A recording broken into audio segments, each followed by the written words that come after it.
Bonjour, Patrick Végétosphère, j'espère que vous allez bien. Et aujourd'hui, nous allons vous parler du Schlumbergera. Vous avez bien entendu, Schlumbergera. Il faut arriver à le prononcer du premier coup. Eh bien, on l'appelle aussi le cactus de Noël. C'est tout de suite sur Végétosphère. N'oubliez pas de vous abonner, n'oubliez pas de mettre un petit pouce bleu et éventuellement de mettre des commentaires. À tout de suite. Shall we begin?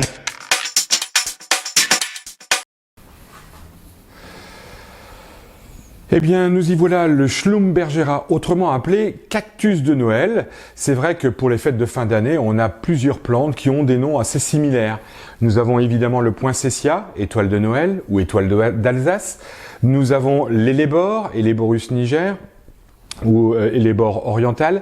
Là, on est sur une plante vivace qu'on appelle aussi étoile de Noël, mais qui va plutôt dehors.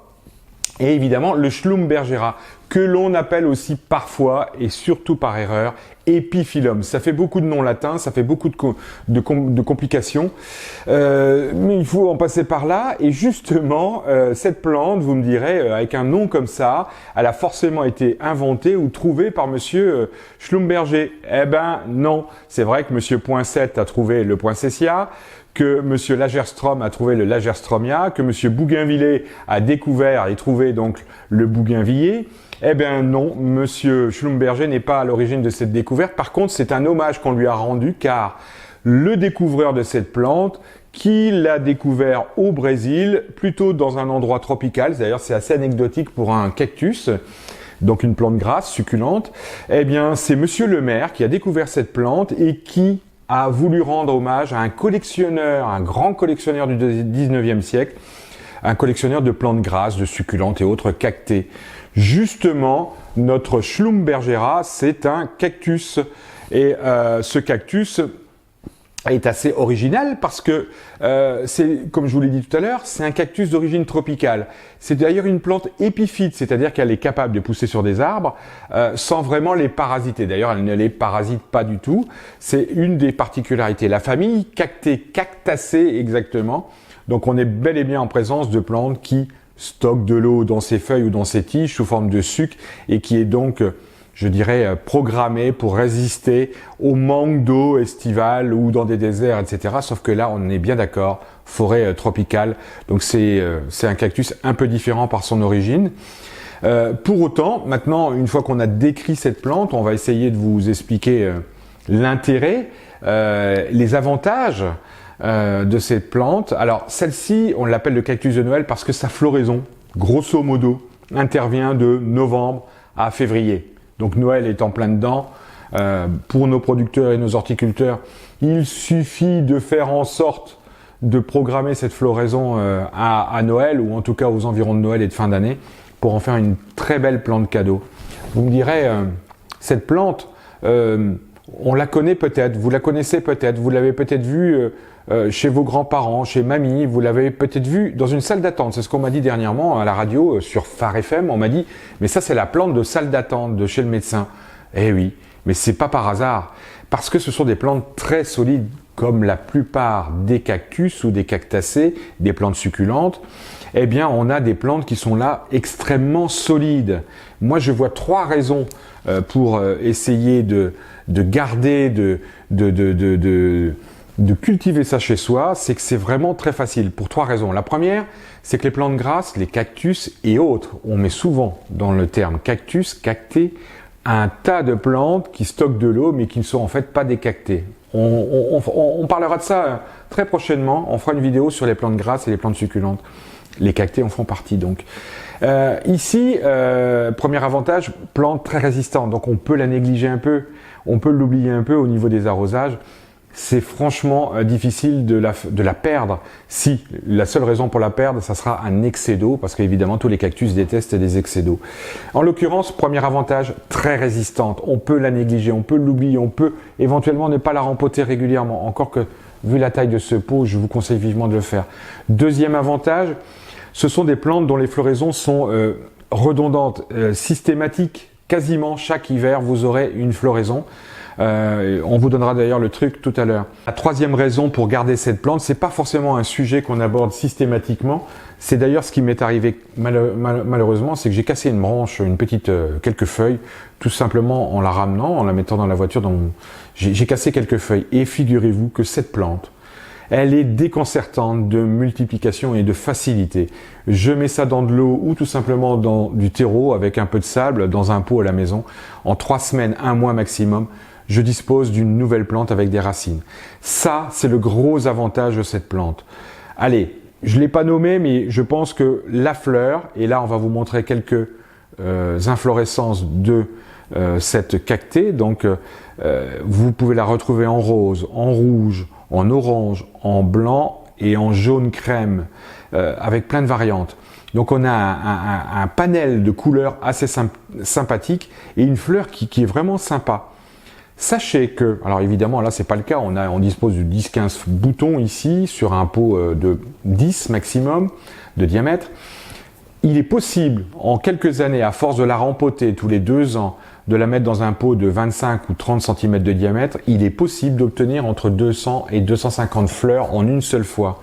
Mieux encore, personnellement, avec celui-ci qui est là, il a déjà fleuri et il va refaire une floraison certainement sur le courant du mois de janvier.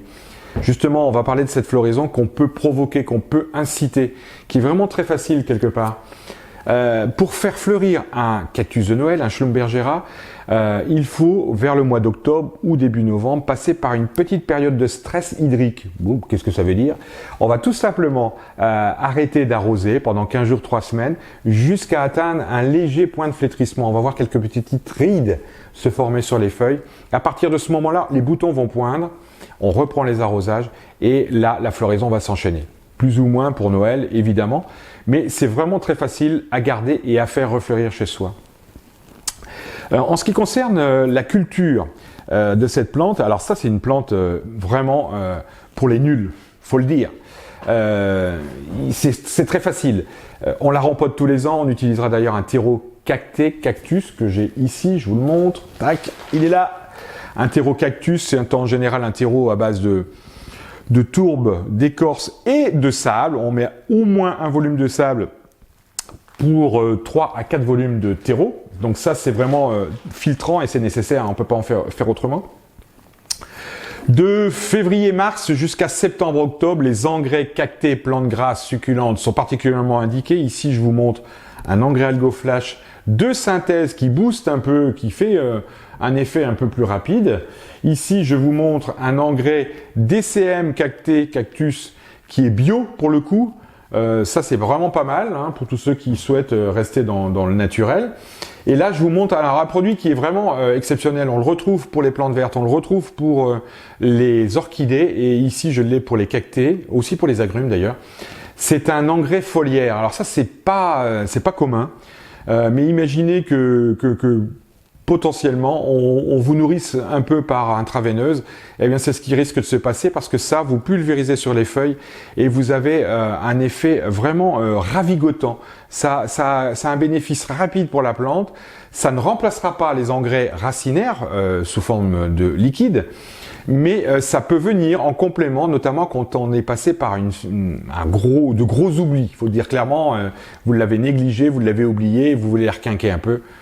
L'engrais foliaire de chez Massot Garden est particulièrement indiqué.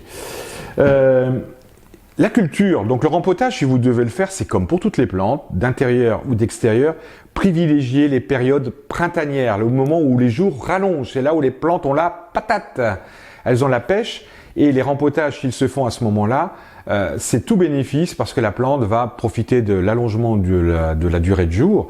Et là, elle est en pleine phase dynamique. Les racines vont venir très facilement et la reprise se fait d'autant plus facilement. Alors, un petit truc que moi je pratique hein, sur mes Schlumbergera, j'en ai 2. Les 2 ont défleuri, mais les 2 vont refleurir. Dès le mois d'avril, je mets tout le monde dehors. Je les mets dehors sans les mettre en plein soleil. N'oubliez pas, c'est pas un cactus du désert, c'est un cactus de la forêt tropicale.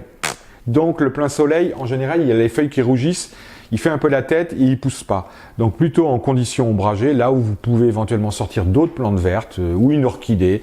On les met pas en plein soleil, mais elles vont profiter et le Schlumbergera va profiter en avril, mai, juin, juillet. Évidemment, on fait attention à la zone géographique où on se trouve, on va pas le sortir au mois de mars. S'il y a des gelées ou au mois d'avril, si on est en altitude. On va respecter juste ça. Mais en tout cas, mai, juin, juillet, août, septembre, ça peut rester dehors. Et c'est vraiment des plantes qui vont avec un engrais s'étoffer, pousser. Vous allez voir, elles vont faire beaucoup de feuilles. Elles vont vraiment grandir. C'est pour ça que cette petite plante que j'ai là, elle ne peut pas rester dans ce pot. Ça peut vraiment faire des plantes, des potées énormes. Et en septembre, octobre, on rentre tout le monde et c'est à ce moment-là qu'on va pouvoir provoquer la floraison, comme je vous l'ai expliqué tout à l'heure, en marquant le pas au niveau des arrosages pendant 15 jours, 3 semaines, jusqu'à un point léger de flétrissement. Et là, paf, la floraison arrive. Ça, c'était pour les soins extérieurs. Qu'est-ce qu'on peut vous dire sur les problèmes sanitaires? Ben, ça arrive, et évidemment, je vous le donne en mille. Qu'est-ce qu'on peut avoir? Des cochenilles. Les cochenilles sont pénibles, elles sont évidemment sur toutes les plantes, et sur les cactus, c'est souvent très gênant parce qu'en général, quand on traite un cactus, je pense par exemple au coussin de belle-mère ou à d'autres cierges, avec une huile aussi bio et aussi naturelle soit-elle, le cactus, lui, déteste un produit, quel qu'il soit, fût-elle une huile, c'est vraiment pas très doux, ils aiment pas. Donc celle-ci, eh ben oui, elle a un avantage, encore un. Le Schlumbergera ne va pas marquer le pas si vous avez des cochenilles. En général, les cochenilles vont se trouver à l'interstice des différentes feuilles qui composent les petites tiges, et c'est comme ça qu'elles sévissent. Donc on peut y arriver facilement avec un anti-cochenille classique. Qu'est-ce qu'on peut rencontrer comme autre problème? Alors la pourriture, c'est un excès d'eau. Je sais que et je vous ai dit que c'est un cactus tropical, donc il supporte un peu plus d'eau que les désertiques, mais pour le coup, il faut absolument arroser un peu plus fréquemment, en sachant que les excès d'eau dans le pot ou dans la soucoupe sont particulièrement contre-indiqués. Une autre chose encore à dire, on rencontre parfois, je l'ai dit tout à l'heure plus ou moins, les feuilles qui rougissent. Ça, c'est un excès de soleil quand on les met dehors, ou tout simplement derrière une baie vitrée. En été, les feuilles vont rougir. Voilà pour les deux problèmes, je dirais, physiologiques, et un problème sanitaire typique de la cochenille qu'on connaît et qui est récurrent sur tous les cactus. Voilà pour ce Schlumbergera, le cactus de Noël, que je vous invite à cultiver chez vous, parce que c'est un bonheur absolu, et c'est surtout d'une simplicité vraiment enfantine, quoi. C'est très simple à cultiver. Le petit truc, oui, quand vous l'avez dans la maison, jamais derrière une baie vitrée, je l'ai dit, mais essayez de respecter à peu près cet endroit. C'est là où elle va s'étoffer, sauf évidemment quand vous la sortirez, parce que ça, c'est, à mon avis, plutôt une bonne chose, mais essayez de le retrouver la même place à l'intérieur dans la maison. C'est comme ça qu'elle va vraiment, et c'est comme ça que vous allez vraiment profiter de ce cactus de Noël, une petite bombe de fleurs, facile comme tout. C'est Végétosphère, c'est Patrick, je vous salue et je vous dis à très bientôt pour une autre vidéo. Au revoir, n'oubliez pas le petit pouce bleu, n'oubliez pas de vous abonner. Bye bye. Shall we begin?